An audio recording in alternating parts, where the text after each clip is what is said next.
there were probably more battles on this line than in anywhere else, any other railroad in history. This was another big project of the Ottoman Empire. The whole purpose was, it was similar to the Jaffa to Jerusalem Railroad. The whole purpose was to bring pilgrims from the coast in Syria to Medina, to Mecca for Muslim pilgrims. But the real purpose was to start building to get a railroad network going inside of the desert. And again, this was the Ottoman Empire that built this. This was at a time when the Ottoman Empire was going railroad building crazy. They were building railroads all over the empire. And it was their sultan, his name was Abdul Muhammad I, and then his son Abdul Muhammad II. They really wanted to get things modernized to European standards. The Hejaz Railway began in 1900. It was narrow gauge, and it was completed in 1908. They had a lot of problem with funding because it was, on paper, it was purely for religious reasons. So they couldn't take funding from non-Muslim sources. But the Ottoman Empire, with their clever bureaucrats, they figured out all kinds of ways to get around that. And they got plenty of funding from England, France, Germany, and even Russia. Because, you know, all the European powers saw an advantage here because, let me show you the map. Because the real value of this, there was a lot of strategic value in this. Let me share a screen and, okay, everyone see my map? Mm-hmm. Okay. We see it, but it's pretty small. Okay, let's see. There we go. Yeah, that's it. Okay. Here we go. Okay, Damascus. It was supposed to start here with branches here. This is a modern day Israel. This is Syria, Jordan, and Saudi Arabia. There was a lot of, the reason the Europeans wanted to get involved was a lot of phosphates and potash down here. Plus, it was a conduit to the Red Sea. You had the Gulf of Aqaba, which was becoming a big port. Today, this is down here in Israel, it's called Eilat, which is a very big resort. And in Egypt, it's called Aqaba. A lot of ports here, a lot of port facilities. So there were many reasons for this being built. Okay, you can see it was a pretty extensive line. And once you got, this here was pretty hilly area. But once you got down here, it was just open desert. And this is like you saw in the movie Lawrence of Arabia. And this is where a lot of the fighting was. Now, while they were building it, they had a little problem, especially in this area. What do you think their biggest problem was, apart from all the hills? Bedouins. They were going through all kinds of tribal lands. And they were, every week they were getting attacked. The rails were, and the construction workers were getting attacked. They had actually the military build this, Ottoman military. Most of the workers were from Turkey, Egypt, and modern day Iraq. So usually the construction crews were armed, and the trains were armed. And this was at a time period when the Arab revolts were beginning under the famous Sharif bin Hussein. You know, Sharif bin Ali Hussein, I'm sorry, played by Omar Sharif. And his nephew, I believe it was, would become King Abdullah of Jordan and the Hussein family. So there's a little historic connection. Now you look at this map here, here's Damascus, which is the capital of Syria. And it shows the different branch lines. And of course, this is our friend here that we talked about a few weeks ago, you know, the Haifa to Jerusalem Railroad. But this, of course, this was a different line. And of course, You don't even see Jerusalem on here. That would be right about here. And that, of course, was standard gauge, and this was narrow gauge. So let me show you some pictures, and it looks like my computer is working a lot better because I just had it updated. Okay.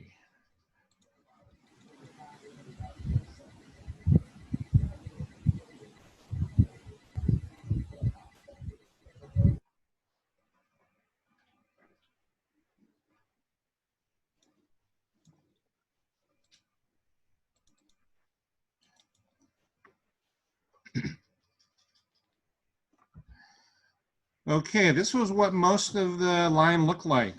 That I think is a German, I think it's called a Kloss locomotive. Too small to see, Bruce.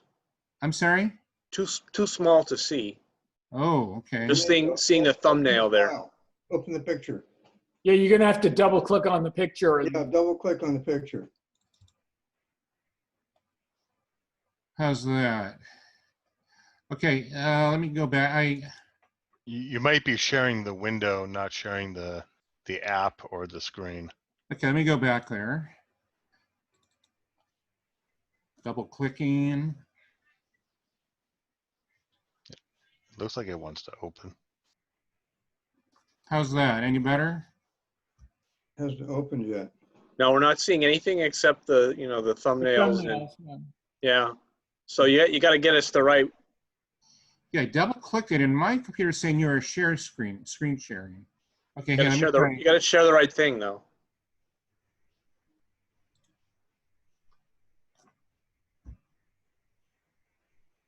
Any better? No, the app that you're using to do you- open it is not being shared, so we're not Yeah. seeing it.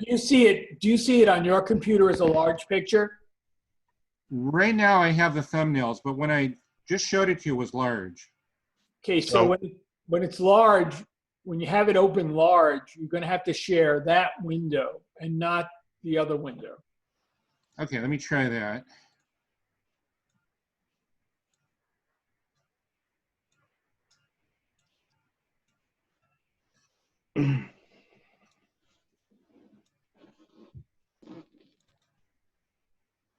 There Yes. you go. That's Yeah, it. there you go. That did it.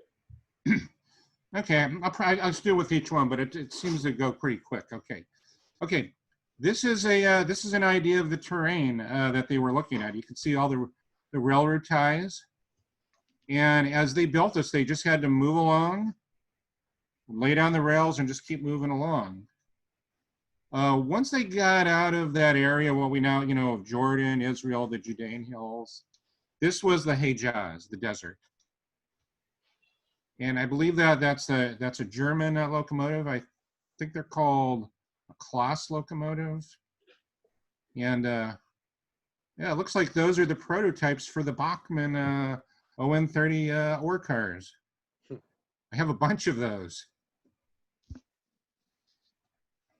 Okay, next one is, There's probably an arrow on that other picture that you could hit and move forward. Well, just try it let me try, okay. as a slideshow type thing. Okay, can you see that okay? No, we just see the thumbnail. I just see the thumbnail. Okay. This worked okay last time.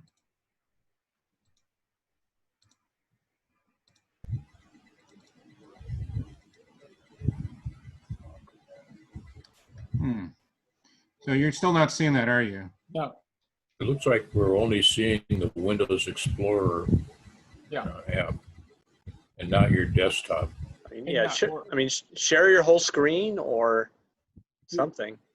It should have opened the photo app, your local photo app, and that's what you want there. Okay, let me try this again. So while you're doing that, what did they use as roadbed? I mean, didn't the roadbed kind of move with the sand, or? That's a good question. They I don't know. I mean, that's a good question, because yeah, they probably had to truck in or move in lots of ballast, and of course ballast was not, nobody produced ballast in the Middle East, So I couldn't really find a lot of information like on the other railroad where all of this came from.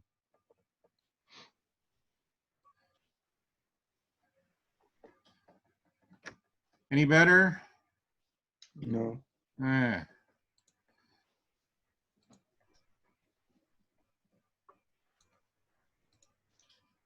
Do you have one screen or two, Bruce?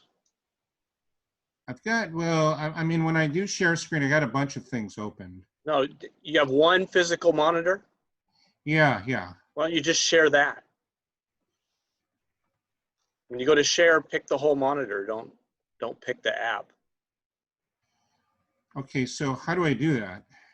I don't know. You hit share and it'll give you an option and one of them will be the whole thing. I'm hitting Okay. share. Okay, I see that. Okay, I see what you're saying. Yeah, okay. So let me try, okay. I think maybe this will work.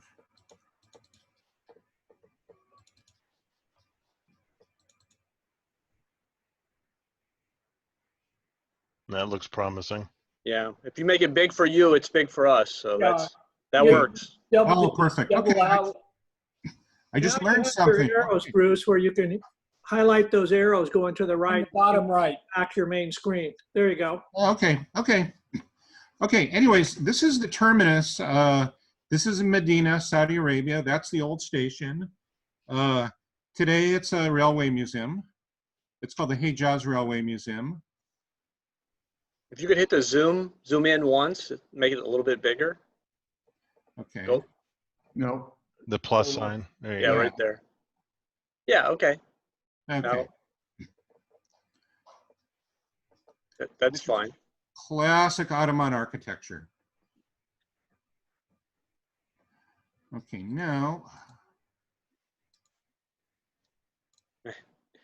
I'm trying to figure out an Make it a arrow. little smaller. You're not, so you don't overfill the window, or make the window bigger. Now the arrow should appear on the right again. Well, maybe not.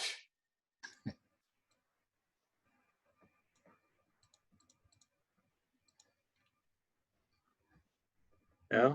Well, so much for that idea. Okay, a little smaller. Let's try it. Okay. Hmm. Well, I don't know. You can try hitting the tab button. That might advance it. Sometimes hitting your left and right keys will also advance it without hitting that arrow. Yeah, or alt left and right key. Oh, alt left and right. Okay. We'll try left and right first. That's No. Well, we're really. Okay, well, just go back and open the next one. Yeah. And then maybe it'll reset and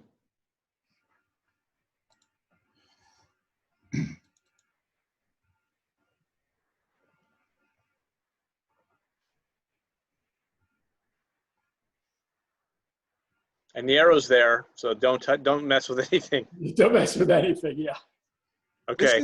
This is Amman, Jordan. This is a railway museum there. That is, those are like the cars you saw in Lawrence of Arabia, the old Ottoman coaches. And of course, you can see the hills. This is before it gets in the open desert. This, of course, is a modern picture from the Jordan Railways, but this is the same line. But now, of course, now it's been it's standard gauge now. You know, we see a lot of this in America too. It's just old railway junk left out in the desert. Oh, look at that one. Yeah, it's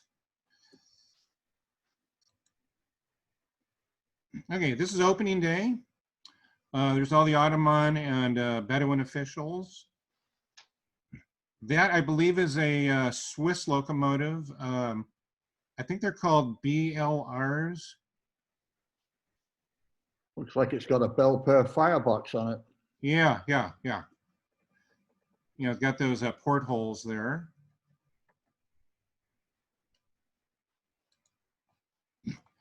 This is, you know, I'm a reenactor, so this one got me excited. They actually do this every year. This is a commemoration they do.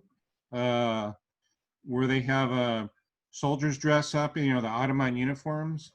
That, of course, is that's a World War II machine gun, so not quite authentic, but all this is what the trains look like. They had the flat cars with the sandbags and the soldiers. It's the old Ottoman flag and the coaches. Hmm.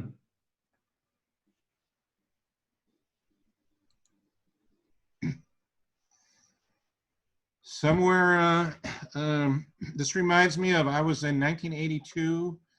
I was on a bus ride. Was it 83? Yeah, I was after Israel and Egypt had their peace treaty and opened the border. I was on a bus ride from Ashdod, a big city in Israel, to Cairo.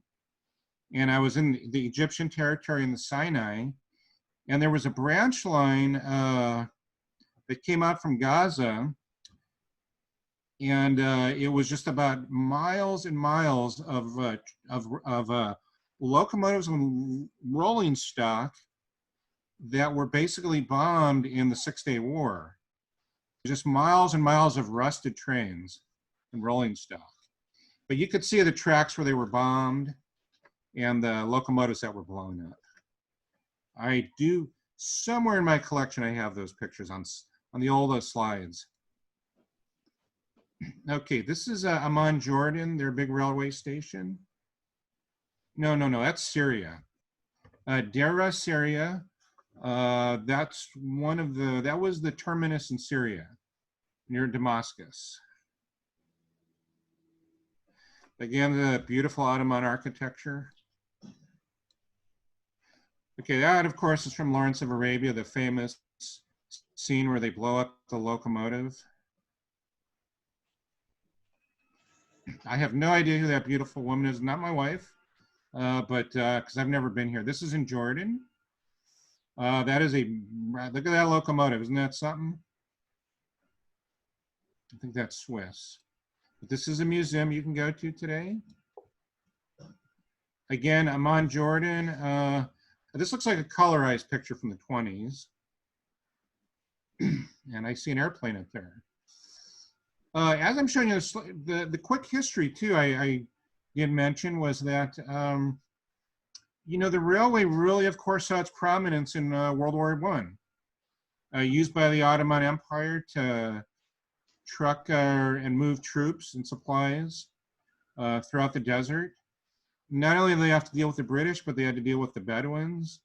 And of course, the biggest foe they had to deal with were the crazy Australians that would attack them. 1917, it was taken over by the British. That time the Ottoman Empire wasn't doing too well in Palestine and Arabia, and the Arab Revolt was in full swing. It was controlled by an organization called the New Zealand Railway Company. And they basically controlled it until the 20s when it faded into obscurity. And it would be repurposed in World War II. And then after World War II, it was used for freight and other services. And I will let me show you some more slides and I'll tell you the grand conclusion and finale of this amazing railway. This is in Medina. That is an amazing picture. This was a branch line they actually tried to do directly to Mecca. That's, you could see some soldiers there and some Ottoman officials. That's the Ottoman flags. That's Arabic. That's basically you see that all over in the Middle East. Basically the Islamic, their symbol of faith. There's no God but Allah and so forth. Did they just bust through the wall there? What are we seeing? Yeah, it's, if you're the Ottoman Empire could go do whatever they wanted, if they have the backing of Istanbul. And I couldn't find any captions with details on this, except that this was in Medina. Okay, again, opening day, and you can see this guy looks probably, you see some Germans here. The Germans were heavily involved in this, and the British. Bruce, can you go and enlarge that, please? Yeah.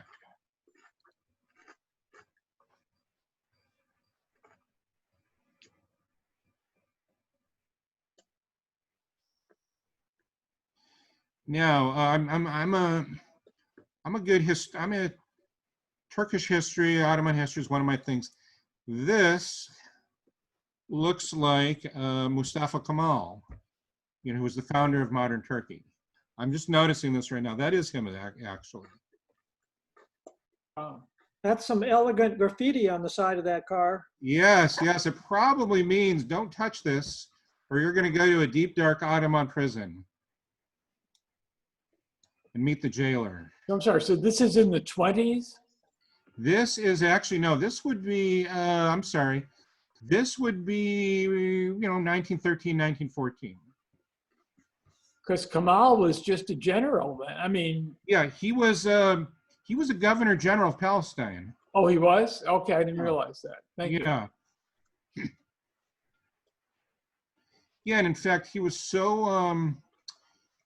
well liked in Palestine by the Jewish population that even today in immigrants, there are Jewish immigrants from Turkey, you will see his picture in their homes. Thank you. Mm-hmm. Okay, this is one of my references. This is a great book. A lot of maps, a lot of technical details. I'll send this to the group. This is all on Amazon. You can get all this on Amazon. Okay, this is a high-speed train in Jordan. It goes from Jordan to Saudi Arabia. 2 years ago exactly, Israeli Railway Company and Saudis, they formed an agreement that they are going to do a high-speed railway from Haifa to Riyadh. Unfortunately, the pandemic is slowing things down because they were supposed to be doing a lot of meetings this year to hash things out. Because there's a lot more, and then of course, there's also the new train line they're going to be building from Haifa to Amman, Jordan, because there's a lot of trade going on with Jordan and Israel right now. So there are amazing things happening in the Middle East with railroads. The one stumbling block is that whatever they do, they got to make a big detour around Syria, because I guess it's kind of like COVID-19. The civil war there just won't go away.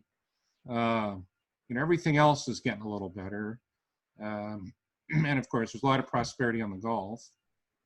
So they're gonna, the plan is to go from Haifa through Jordan and then go down to the Hejaz, up to Riyadh through the desert, and then probably on to Dubai and the rest of the Gulf. This is the director of Israeli Railways, and he was at a meeting, and these are sort of their grand plans for the big high-speed railway network throughout Israel, throughout the Middle East. And you can see the big red line, and this is Jordan, of course. Nothing in Syria, unfortunately, but going through Iraq, Kurdistan, and down through here, and through the Gulf.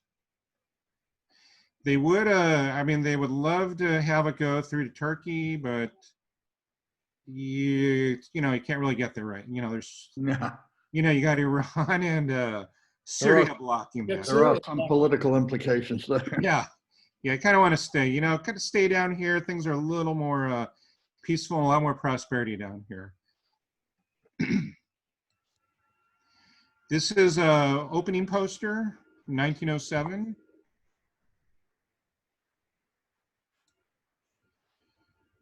This is in, it almost looks like it's in New Mexico, Arizona, but this is in Saudi Arabia.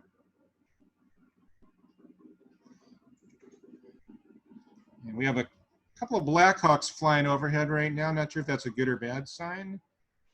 So, oops. Let me make that one bigger. This is another view of the station in Medina. Unfortunately, most people can't visit the city, but unless you're an oil contractor or a business person there. But if you're ever in Medina, probably a sight to see.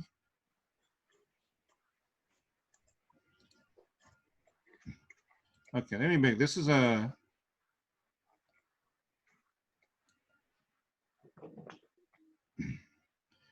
this shows the rail line that they started, and then this shows some of the Ottoman Empire's other rail lines. This was the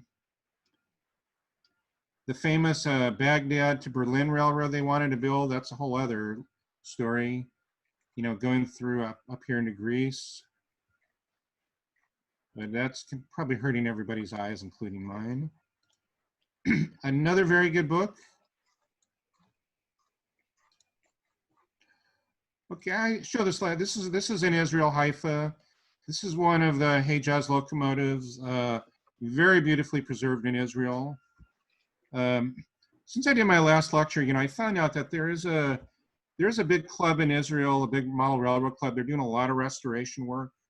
You know, they're trying to dig these up, love these old locomotives up and get them restored and get them to museums.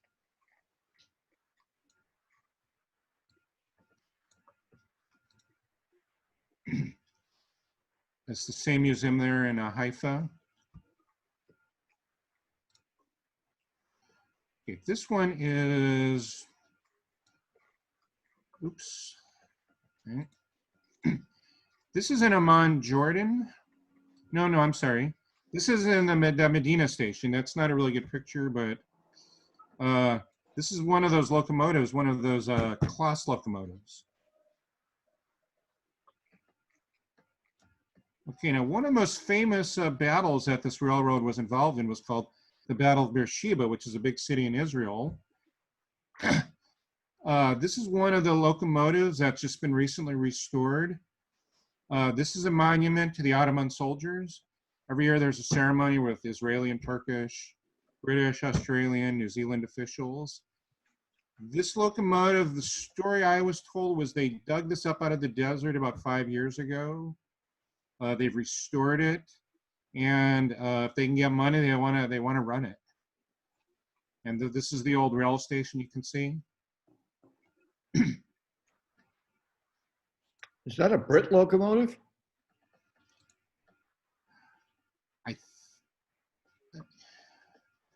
I'm not sure. Okay. I don't know if it's a British, I don't know if it's that Scottish one we saw last time, or German or Swiss. It's one of those three. Okay, this is kind of going back to the opening day, 1908, the Ottoman soldiers. Okay, theirs is that same, honestly, to me, that looks German, this red. Looks really Brit to me, but You think it's, or could it be the Scottish locomotive? well, it looks like Not my expertise. London, Midland, Scotland heritage. Okay. 282. Well, you know, most of the locomotives were, I mean, they were either British or German, so. Yeah, because it's too clean on the outside. Yeah, no, that's, of course, there's been a lot of restoration on this. Yeah. No, I was referring to Oh, the Brits didn't like compressor pumps hanging out. They hid them everywhere, and they liked very clean lines on the locomotives. That's what makes me think it's a Brit locomotive. Well, it's pretty old. It's got slide valve gear. Yeah. Well, they used that too.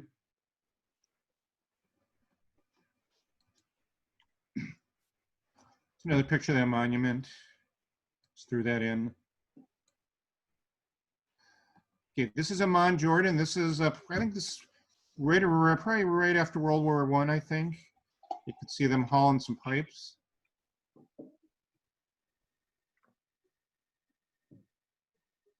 Okay, this of course is in Turkish Arabic, and these are all the lines of the Ottoman Empire. This is all around World War I. You can see they had a very extensive rail network going all over the place. Of course, the pink is the part of the empire all the way into Egypt. This is where I saw the bombed out locomotives, down in this area.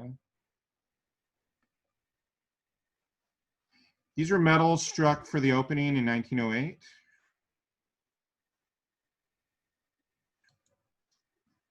Construction crew, of course.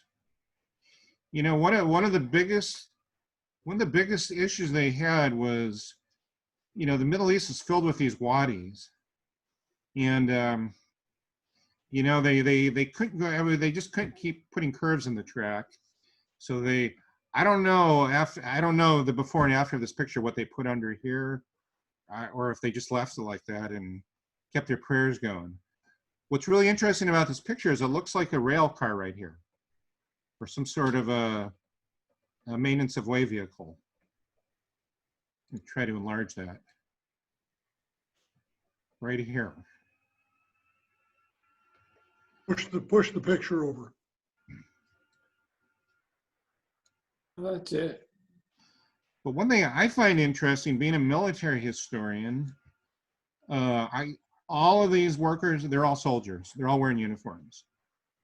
These are not, you know, these aren't contract laborers or, you know, labor gangs. They shipped in from Damascus or Baghdad. These are soldiers.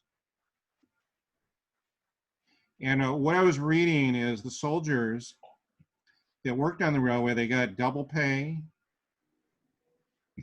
and they got to leave. They got a year taken off their enlistment. Of course, a lot of them ended up in the war, and that really didn't help. But yeah, back in those days.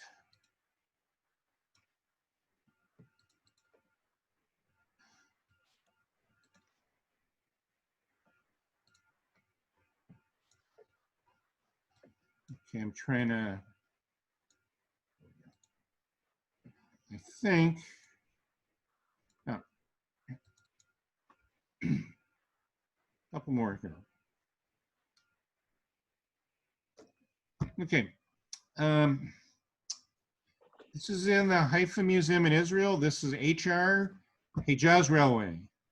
It's what we've seen this picture before. Beautifully restored. Friend of mine, a tour guide in Israel, he said they're also working on getting this moving and operating for tour excursions. That would be something. Okay, today, this is Aqaba, the big port in the Red Sea. And this is Jordan State Railways, and that's a phosphate train. Like I said, it kind of looks like the Mojave Desert. Yeah, it does. Okay, I'm done with my slideshow. Thank you. Fascinating railway. It's a lot of the railroads in that part of the world are absolutely fascinating. And what's really good to see is now to see all the restoration going on and an interest in the history. You know, with you know, there's a lot of parts of the Middle East now that are really peaceful and prosperous and not embroiled in all the political stuff we see on the news, and they're able to get to the business of enjoying hobbies. Whereas unfortunately, you know, like in Syria, that's not the case, but one day maybe so, because there's a lot of railroad history in that country. Okay, thank you for being a good audience as usual. Yeah, thanks. Any questions? Very Thank you, good. Bruce. No, but I got an idea that I'd like to throw out in front of everybody. A bunch of years ago, Carol and I took the Orient Express from Singapore up to Bangkok. I believe I still have a lot of the photographs of that train, which was really magnificent. Maybe one of these days I could put together a slideshow and show you that train, because I've never seen so much wood on a train in my entire life. I'd love to see that. I myself, Tim, we actually have a home in Thailand, and I've been on every single rail line in Thailand. Okay.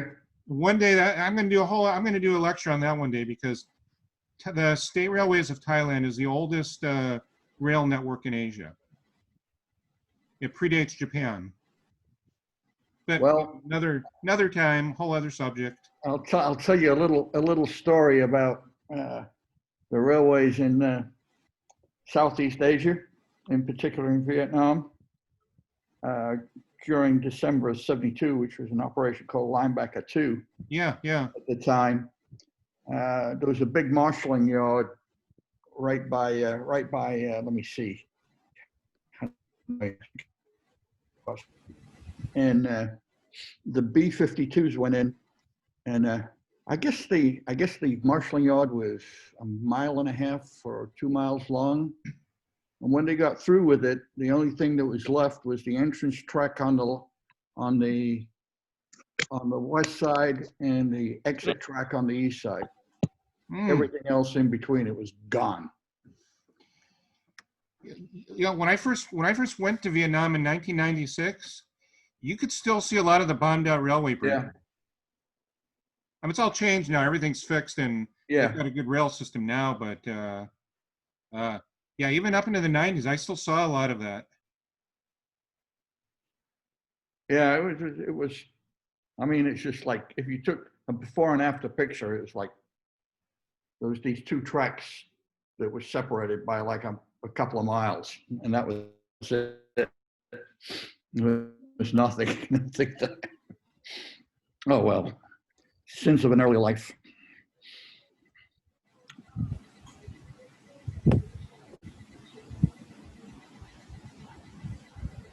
Okay, well, thank you, everybody.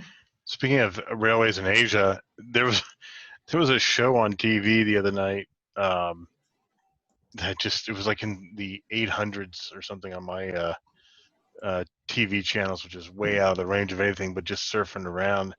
It's Japan Railway Journal. Has anyone ever caught that show on TV? Mm-mm. It's like it's a 30-minute show. I can't. It's in English. Yeah. I don't think it's. It's 28. It's a substation of channel 28. If you actually have an over the air, I think it's 28-3 or 28-4. And it's all Japanese shows for Americans or for English. Have you And- caught the railway show on there? Oh yeah, I have stores of them. They used to start in a bar that had a model railroad, and I don't know if they still do that. The opening scene is a model railroad going on, and then they take the various